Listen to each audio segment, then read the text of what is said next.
Well, hello there. How is everyone? You amazing, amazing, beautiful, wonderful people. It's Tuesday. It's Tuesday. We made it through Bank Holiday Monday, Easter Monday. And rest in peace to the Pope, who sadly passed away as well. We'll learn who's going to be the new one in the next few days. But yes, rest in peace to the Pope. But anyway, we're going to get straight into the meat and potatoes. You're looking absolutely amazing, I must add. You must have had a good Easter. Not too much chocolate, I hope. And look, do me a favour before I forget, we're on our way to 100,000 subscribers. So if you're not subscribed to the channel, make sure to subscribe to the channel. Join the absolute madhouse that is the Harsh Reality community and hit like on this video. Even if you don't, just do it anyway. It's free. And it'll be your good deed for the day. And you know what they say about karma? Karma comes around. Eventually, sometimes it takes time. But what are we talking about in this video? We're talking about cell phone data. Cell phone data, because I'm still copping a lot of flack because I'm someone who will stand beside Sahara and not go down the route of saying that Sahara is a conspiracy theorist. He's a liar, and he is someone who would clearly put his entire reputation and career in the dustbin for Bryan Kohberger, which makes absolutely no sense whatsoever. If you believe that Sahara would do this, please let me know in the comments why you think that he would do it. What is the benefit to him? Notoriety? You really think that Sahara is looking for some degree of notoriety? That he was the person who decimated his reputation and career for someone who killed these 4 students. And I can't, however I look at it, however I try and I just can't conclude it. It makes no sense to me. It makes less sense that Sahara would do that than someone with Bryan Kohberger's intelligence would drive his own car from Washington, a non-death penalty state, into Moscow, Idaho, a death penalty state, in his own car, take his own phone, seemingly purchase everything that he needed to do this crime on Amazon, drive to this house, do this crime, leave a witness, leave the sheath, and I just drive around the estate and getting caught on every single fucking camera then as well. See, the more that you talk about it, the more I just can't, I just don't get it. And if you factor in autism as well, which would look the opposite way, this is something that he would study and know what he can and what he cannot do. This is my, I have a degree in psychology, but I'm not a professional in autism. I have a child who is on the spectrum, but I just cannot for the life of me understand why Bryan Kohberger, if he's the person who did this crime, would have made all of the many, many mistakes that he made, which was literally every single fucking mistake in the book. I just cannot, for the life of me, understand it. But anyway, cell phone data. Because so many people, right, they'll come up and they'll talk to me and they'll be like, "Oh, you supporting Sahara?" And they're talking about this 7 days, 7 days. Like I'm watching The Ring. There's so many mention of 7 days. I'm expecting the phone to ring, pick it up, and someone go, do you know what I mean? That's what I'm getting them sort of vibes. But anyway, I went on a bit of a mission and I found this, which some of you may have already seen, some of you may have found, which is this document here, which is the Cellular Analysis and Geolocation Field Resource Guide. Now, I'm thinking about doing this in a live and going through the 139 pages of it because it's a very, very interesting document. But this is basically the resource guide used by the FBI. This is literally listing every single thing that they can get in terms of geolocation, mobile technology to track and trace potential criminals in crime cases. And it's got some interesting information in it. Now, this PDF is from 2019, so I think it would be fair. And I specifically looked for one that was outside of this crime, one that was a little bit older, because we know things don't go backwards. They tend to move forwards. And so I was looking at what could they actually get? What can they get? How do they get it? and what do they have access to? And like, I'll put this on the screen as well, because in terms of historical data, it looks like you're not looking at 7 days, you're looking at 7 years, where like the distance to tower details are. And you got so many people who basically want to chuck Sahara under the bus because they're saying that he was seemingly, despite 2 decades plus of being an expert in his field, made a very, very huge error of not understanding that you can't get cell phone data of time advance reports, for instance, if you request them outside of a 7 day situation. And you've got Judge Stephen Hippler would turn around and seemingly suggest that Cy is also a conspiracy theorist because he suggested that Cy didn't state how you can get these documents, when it's very clear that me, even as a mere YouTuber and an idiot, which so many people will come and call me, I can see that Cy was very, very clearly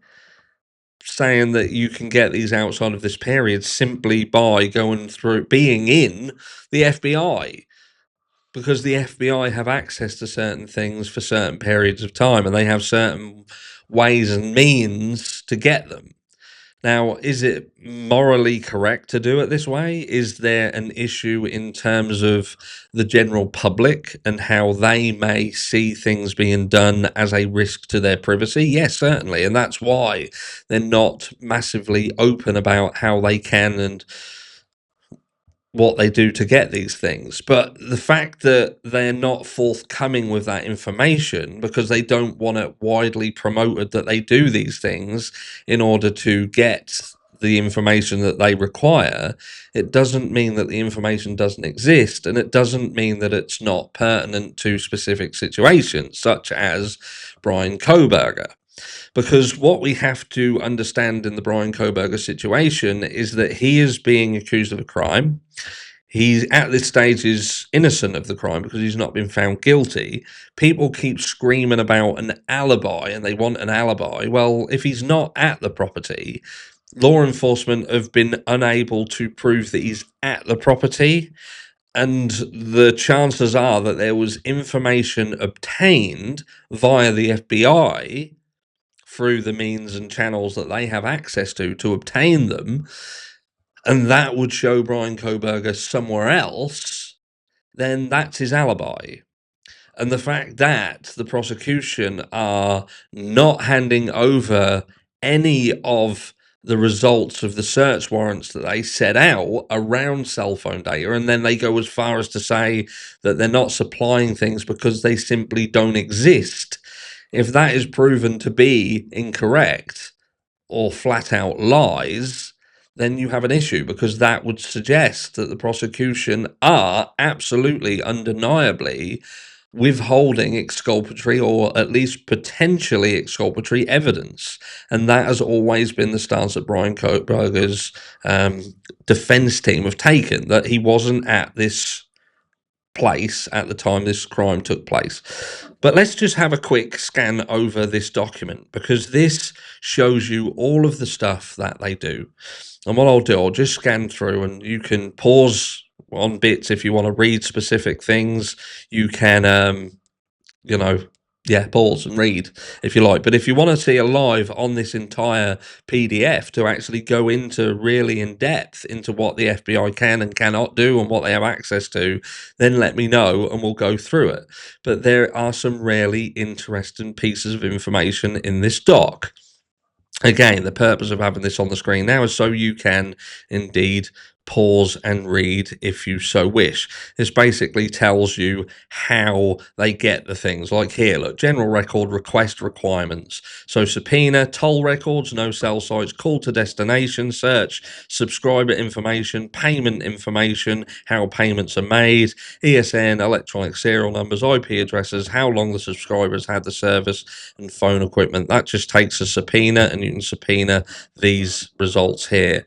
If you want to go more in depth, you need a court order or a search warrant, which would give you historical tower information to include cell site and sector. So historical tower. So you think, so what are they talking about when they say historical? Are they just basically saying, because if you're saying that this 7 day situation is if you can't get anything beyond 7 days, so are we saying that historical would mean 3 days ago? Is that classed as historical, or do you think that it's quite obvious pointing to a period of time that goes further back than just 7 days? And if we carry on scrolling, it's got various different companies as well. Recommend at least 60 days worth of records in order to establish a pattern analysis. See below for suggested language to obtain this time frame. So we've already got here that they're saying that if you want to look at patterns of behavior, for instance, then you'd want to search back at least sort of 60 days. Now, I know what people are going to turn around and say. They're going to turn around and say, well, no, you can probably within 7 days of the crime request 60 days back. But then I'm thinking, well, that doesn't make any sense at all, is it? What they're saying, we hold the data, but you have to request it within 7 days of the crime in order to have access to it. Well, that makes no sense either, does it? So we are literally seeing in this that they're suggesting at least 60 days. Well, by this 7 day rule, and surely that means that they'd only have 7 days worth of data. So how would you possibly look for pattern analysis of 60 days if the most you can get is 7? So we just carry on scrolling through. Maybe I'm just a little bit stupid. Who knows? But we'll scan through. Like, again, you can pause stuff if you want to read more about this. Because what I'm trying to understand is why so many people want to turn around and call Sahara a liar and say that he has lied to people and that he, and support this conspiracy theorist. And me, I'm a idiot for sort of supporting Sahara and what Sahara has said, and I just don't get it. So historical cell site analysis.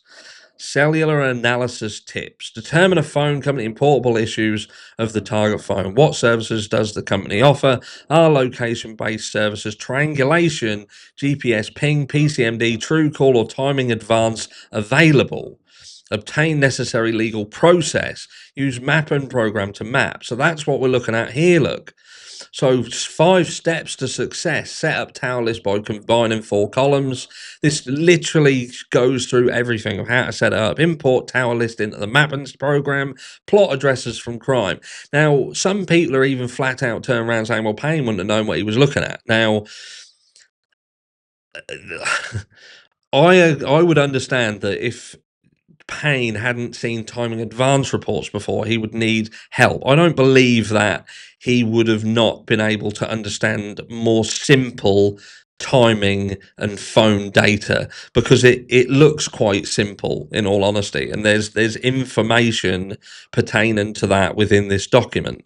So even by going through this document and reading it, you'd probably learn quite a lot about it. And again, I'm still scrolling through so you can pause and read on the screen, because we're going to get in a second to dates and how long different companies hold different things. But this just gives you an overview of what Cast View looks like, what they're actually looking at, how they can plot different towers, and how it can give you different information on the towers and what the printout looks like. A data record of particular mobile devices activity over time. So this is where you can look into patterns of behavior, no doubt. Gives you the mapping look, towers, and everything. So you can rarely go through this, and this talks about drive testing or conducting a tower survey is the process of taking measurements from various cell towers and illustrating the radio frequency footprint. This was something that was brought in order to test the accuracy in a field test, so it couldn't be argued in court. Plot on cell towers, how to exactly plot them, and the triangulation of the data to make it more accurate. Shows you this tower sector orientations, which is when time advance comes into effect because it can tell you what degrees it's off from certain towers, so what direction is it traveling in. And here we go, let's come down here, cell site tower database. I want to get down to the times. There's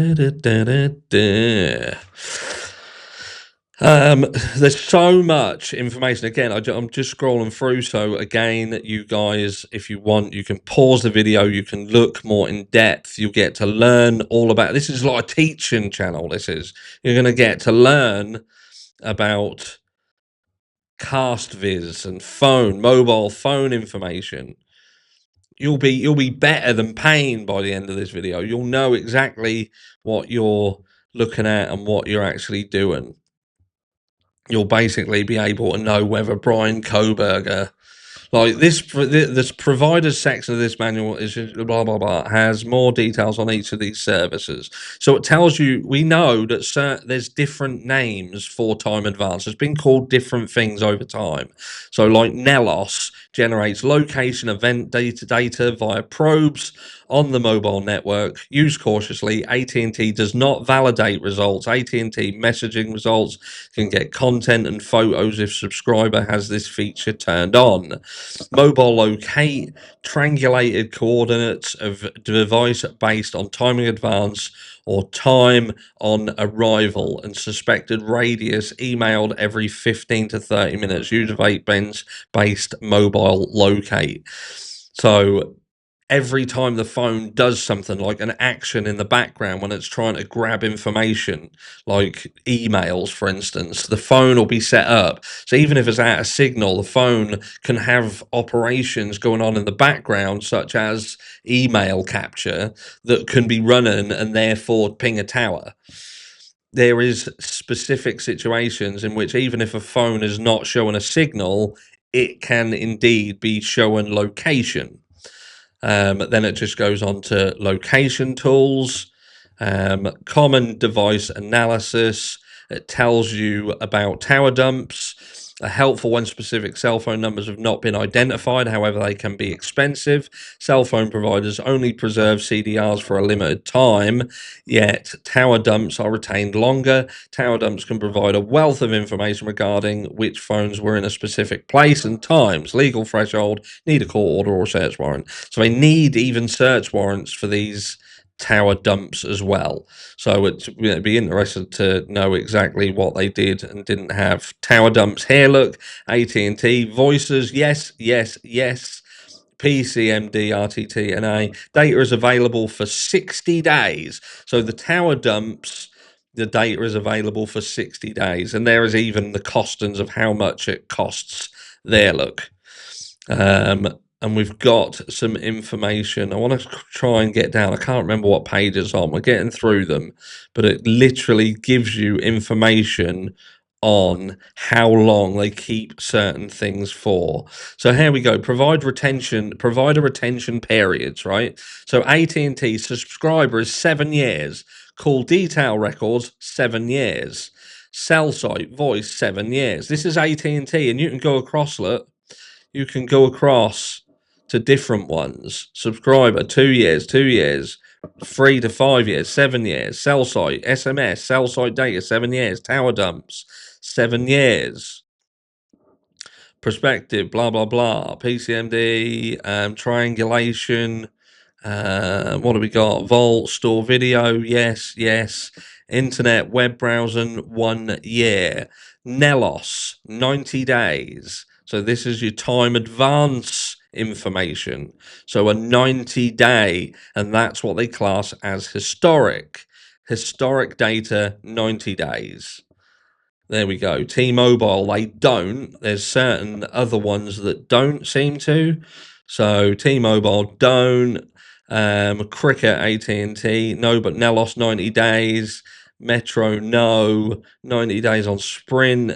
8 days RTT, Verizon, US Cellular, 30 days. So dependent on, but we know we're looking specifically at AT&T, seems to be 90 days. And I don't really know what more I can say.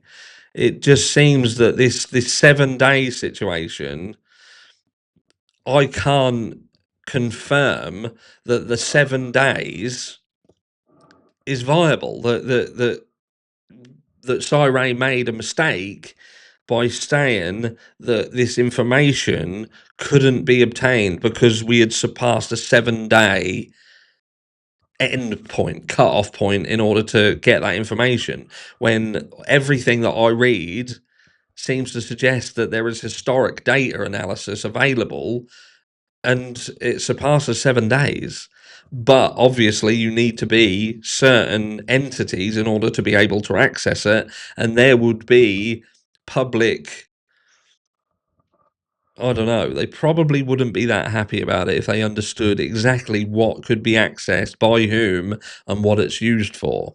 And that's why there seems to be a lot of apprehension to be open and clear about certain types of data that exists out in the realms of law enforcement. But let me know down below what you think. Do you genuinely believe that Cyril lied or made a mistake, threw his entire career seemingly down the toilet then, and screwed up his reputation for Bryan Kohberger? Really? I'm not buying it. Let me know down below.